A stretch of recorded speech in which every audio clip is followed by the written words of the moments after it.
আমি সরকারের কাছে দাবি করব সরকার যেন এদের ক্ষতিপূরণের ব্যবস্থা করেন, যথাযথ অগ্নি নির্বাপন ব্যবস্থা থাকে, তাহলে এগুলোকে অ্যাভয়েড করা অনেক সহজ।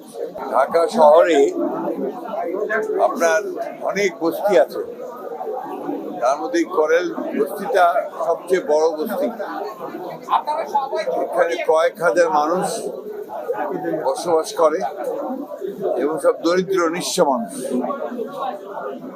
আমার বাসায় যে মহিলা রান্না করে তারও বাসা এখানে, এবং তার বাড়িটিও পুরো একদম নিঃশেষ হয়ে গেছে।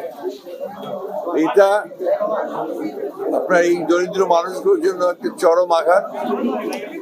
আমি সরকারের কাছে দাবি করব সরকার যেন এদের ক্ষতিপূরণের ব্যবস্থা করেন এবং সুষ্ঠু তদন্তের মধ্য দিয়ে অগ্নিকাণ্ডের জন্য প্রকৃত ঘটনাকে বের করে যদি প্রকৃতপক্ষে কোনো ব্যক্তি দায়ী হয়ে থাকে তাহলে তাকে আইনের আওতায় নিয়ে আসার জন্য আমি দাবি হচ্ছে যে আমাদের দুর্ভাগ্যক্রমে আমাদের যারা বিভিন্ন প্রতিষ্ঠানগুলো দায়িত্বে থাকেন, বিশেষ করে আপনার গার্মেন্টস অথবা আপনার ফ্যাক্টরি কারখানাগুলোতে তাদের কিছুটা নেগলিজেন্সি এবং অগ্নি নির্বাপনী ব্যবস্থার প্রতুলতা এবং আইন না মেনে চলা, সব কিছু মিলেই এই অগ্নিকাণ্ডগুলো ঘটে।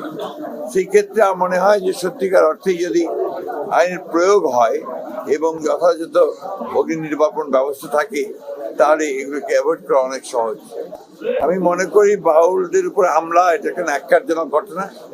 আমরা এর তীব্র নিন্দা জানাই।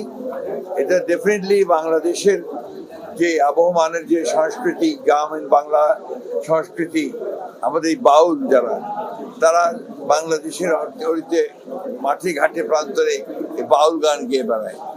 তাদের উপরে হামলাটা এটা একটা উগ্র ধর্মান্ধদের হামলা বলে আমি মনে করি, এবং এটা সঠিক নয়। এই ধরনের হিংসা প্রতিহিংসা আপনার পথ বেছে নেওয়া কারোর জন্যই শোভনীয় নয়।